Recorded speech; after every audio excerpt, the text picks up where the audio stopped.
Alright guys, I am back with another Horror Room movie review, and this is Wrong Turn 4 Bloody Beginnings from 2011. This movie actually came out right around Halloween last year, and I never watched the movie before, so this was my first time watching it, and it is a prequel to the other movies, and I like this one.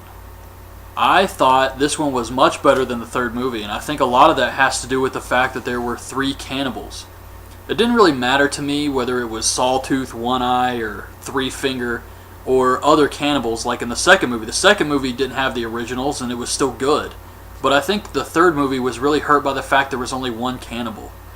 So I was happy to see the others brought back. And they try to explain their origins and stuff, and yeah, there is some cheesy acting and some stuff that doesn't really make any sense in this movie, but it's still overall a really entertaining movie, and I like this a lot. It was just, I don't know, something different. Tries to explain how they become cannibals. There's no chemicals or old mill, but it starts off in 1974 at this insane asylum in West Virginia, and this therapist is walking down the hallway with a doctor, and he tells her that these 3 patients are the worst, the most dangerous patients in the entire asylum. So we see that it's the cannibals, and apparently they killed their parents and were brought in, and one of them bit off 2 of his fingers and ate them. The other one stabbed his eye out with a fork and ate his eye, and the third one is the biggest, and he has to wear a mask because he has really large teeth and he sharpened them on rocks. So I don't know, I guess that's about as good as you're gonna get with the origin story here, and I thought it was okay. I didn't really care that much. So the therapist wants to work with them, and then one of the other patients gives them a lockpick so that they can escape their cell. So they get out and they kill the orderly, which according to Wikipedia is also the guy who plays the adult Sawtooth. And they kill him, they bite his neck, they stab his eye, I think Three Finger eats one of his eyeballs, and then they set all the patients free. So the whole asylum is in chaos. And they use electroshock on the therapist, they kill her, and then they rip the doctor apart with barbed wire. Where the hell did they get barbed wire? They've seriously been out of their cells for like 5 minutes, and they have barbed wire strung up all over this guy's office. That was a little far-fetched for me, but then it cuts to 2003. We see these college kids, also according to Wikipedia, 1999, but the movie said 2003, so that's what I'm going by. And these college kids are having sex, this guy and his girlfriend, and then we see another lesbian couple having sex. This sex scene had to be 5 minutes. Had to be. And watching this, I was just thinking, are you kidding me? Seriously, right now, this is how they're going to start it off. I like the beginning with the asylum, but just trying to put some nudity on there just for no reason at all, I don't know. It's a horror movie thing. And this other girl walks in, and this is all in the same room. This other girl walks in and calls them slut monkeys. So, there's the writing. And they all head up to the mountains. There's a shitload of victims in this movie. They meet up with this other group. They're planning to go to a cabin to meet Porter, this other guy. And there were just so many people. I couldn't keep track of everybody's name. They tried to give you the names. I got this one guy's name Daniel because he looked like Emilio Estevez, and they try to throw out the names real quick, like, hey Daniel, hand me something, that way you know who they're talking about later, but I didn't even try. I did pick up on it later when there was just a few victims left, but at this stage I was just thinking, that's a lot of people to kill off. But that's not a bad thing. So, they take off on snowmobiles, and we see that the sign they parked in front of was covered in snow, and the snow falls off, and it says they parked in a towing zone. So I'm not sure why they showed us this. I don't think it ever comes back into play later. So maybe they couldn't find the cars. I'm not sure. I'm trying to make sense of this, but nothing really happens with the sign. So it was just kind of random. So they get lost. It's cold.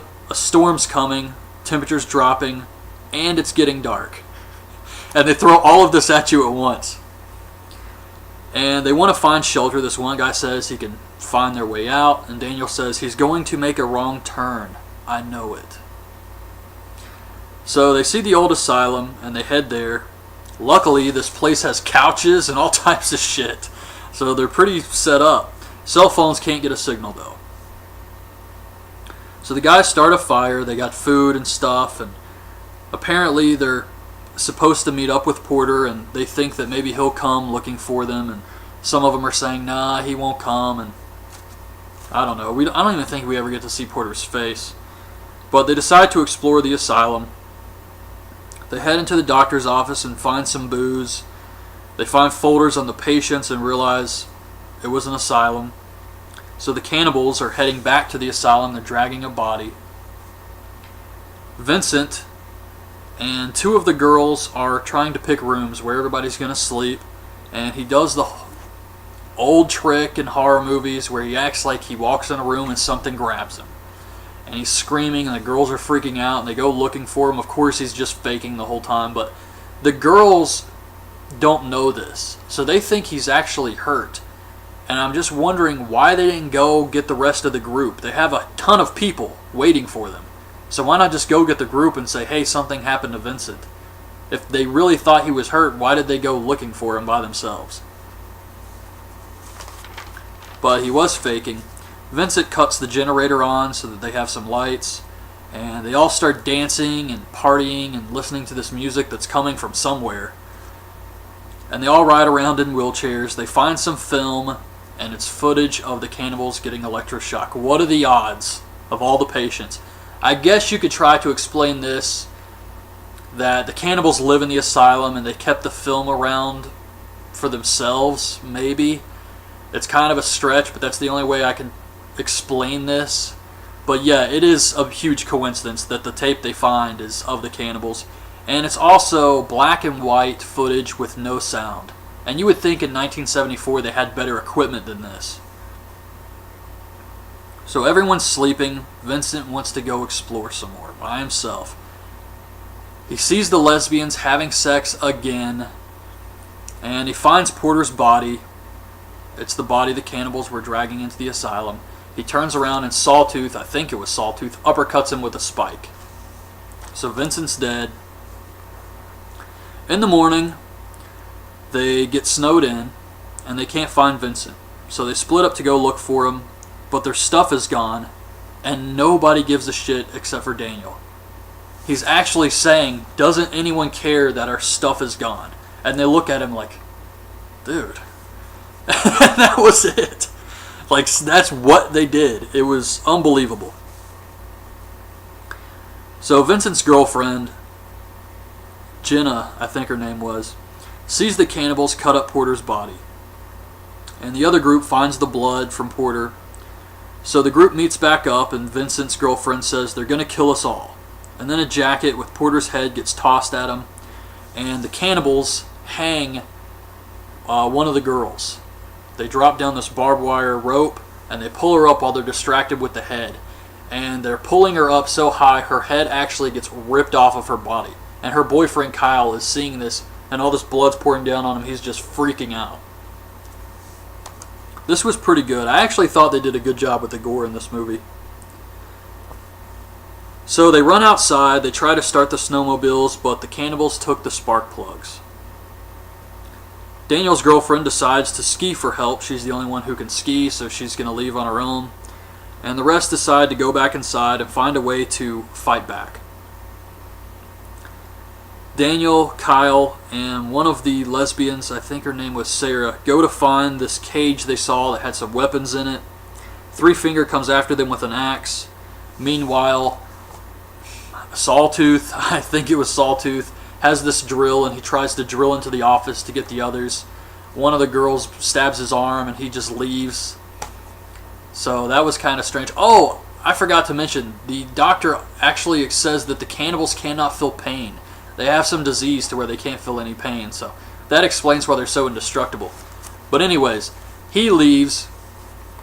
The others avoid Three Finger. They get some weapons. But on their way back to the office, Daniel gets snatched up, Solid Snake style. And the other two don't even notice until they get back to the office. So that was kind of sad. But they make it back to the office, and the one girl says, Bridget, that the guy tried to drill through, but I stabbed him in the arm and he left. Just like that. I stabbed him in the arm and he left. Like, no big deal. Horrible acting. Oh my god, it was so bad. That girl was so annoying too. So the others hear Daniel screaming, but they think it may be a trap, so they don't want to go after him. These are your heroes, I guess. And the bitchy girl, Bridget, wants to have a vote while he is dying, and you hear nothing but screaming, and she calmly says, I think we should vote on it. So they decide that they're going to go after him, and we see the cannibals are eating him alive, cutting his skin off and having fondue with his body. Kyle finds him. He watches for a little bit, gets sick, and then he goes back to tell the others. Doesn't try to save him, but tells the others. This was a pretty intense torture scene, actually. If disturbing is what they were going for, they achieved it, because it was very long and pretty gruesome. He tells the others what's happening. They come up with a plan to attack the cannibals. I do have to say that even though these kids were very annoying, they weren't like the prisoners in the third movie. That's another thing that was better. The prisoners were kind of villains in their own ways. And here they didn't really ask for any trouble from the cannibals. They were just at the wrong place. But they were still really annoying.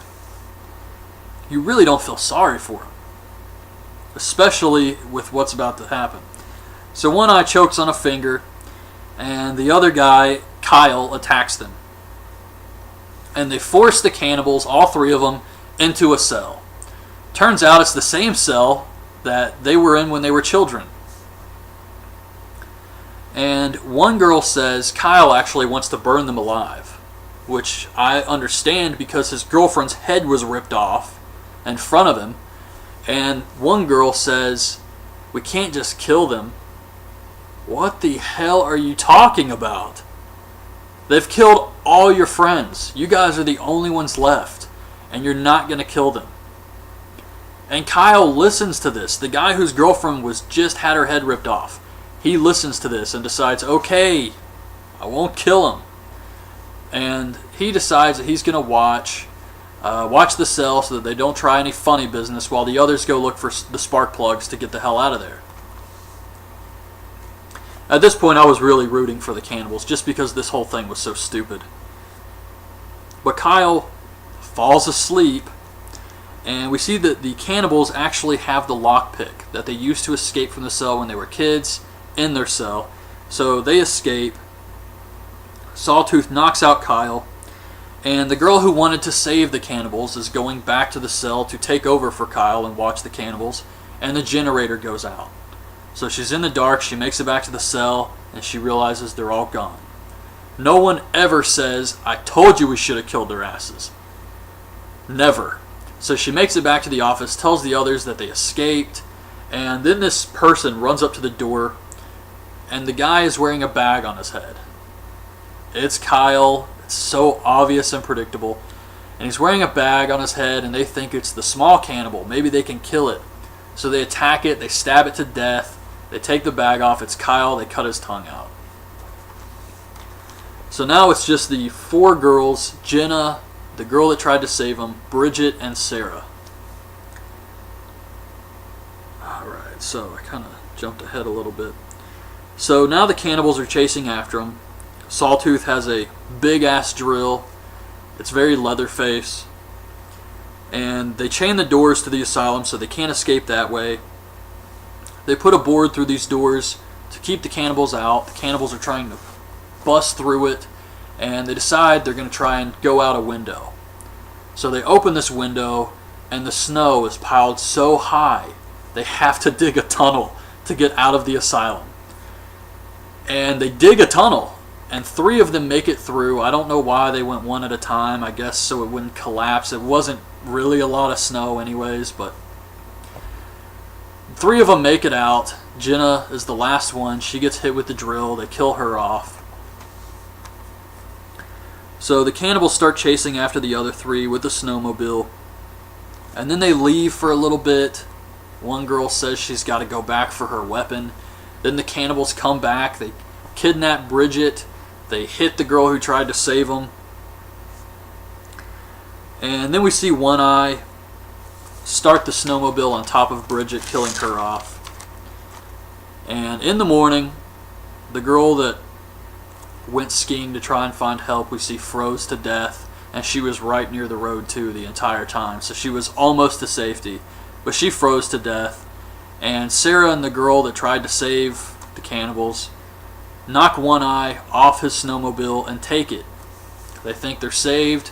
They almost make it. And then they drive right into a barbed wire fence that cuts their heads off.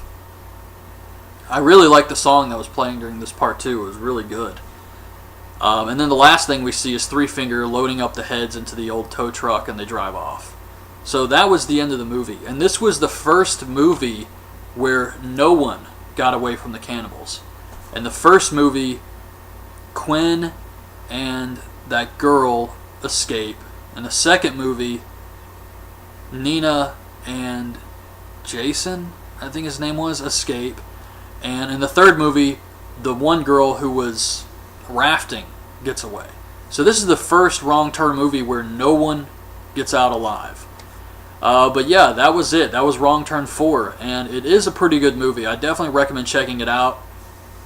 Some of the stuff I probably mentioned makes it sound like it's not that good of a movie, but it really is. It is pretty entertaining the whole time, and it does have a very intense death scene by Daniel getting eaten alive by the cannibals.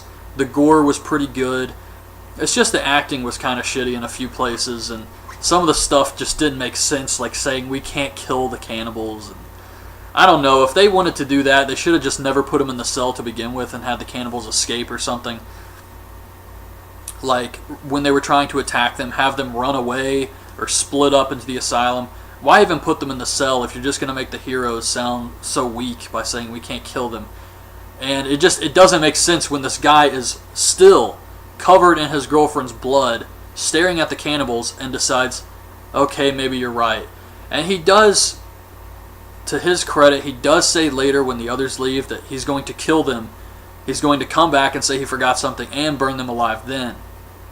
So he does say that, but still, he should have done it there. He should have been in some type of rage mode, but he just seemed kind of cool about the whole thing. And I think, no, that was a different guy, actually. But anyways, yeah, that was Wrong Turn 4. So definitely check this one out if you're a fan of the series. And next week, I'll be back with Wrong Turn 5, the last movie in the series, and then Jeepers Creepers 1 and 2. So hope you guys like this video. Leave your thoughts on this movie in the comments below, and thanks for watching. Bye. That these three patients are the worst, the most dangerous patients in the entire asylum. So we see that it's the cannibals, and apparently they killed their parents and were brought in, and one of them bit off 2 of his fingers and ate them. The other one stabbed his eye out with a fork and ate his eye. And the third one is the biggest, and he has to wear a mask because he has really large teeth and he sharpened them on rocks. So I don't know. I guess that's about as good as you're going to get with the origin story here. And I thought it was okay. I didn't really care that much. So the therapist wants to work with them. And then one of the other patients gives them a lockpick so that they can escape their cell. So they get out and they kill the orderly, which according to that doesn't really make any sense in this movie, but it's still overall a really entertaining movie, and I like this a lot. It was just, I don't know, something different. Tries to explain how they become cannibals. There's no chemicals or old mill, but it starts off in 1974 at this insane asylum in West Virginia, and this therapist is walking down the hallway with a doctor, and he tells... Alright guys, I am back with another Horror Room movie review, and this is Wrong Turn 4, Bloody Beginnings from 2011. This movie actually came out right around Halloween last year, and I never watched the movie before, so this was my first time watching it, and it is a prequel to the other movies, and I like this one. I thought this one was much better than the third movie, and I think a lot of that has to do with the fact that there were 3 cannibals. It didn't really matter to me whether it was Sawtooth, One Eye, or Three Finger, or other cannibals like in the second movie. The second movie didn't have the originals and it was still good. But I think the third movie was really hurt by the fact there was only one cannibal. So I was happy to see the others brought back. And they try to explain their origins and stuff, and yeah, there is some cheesy acting and some stuff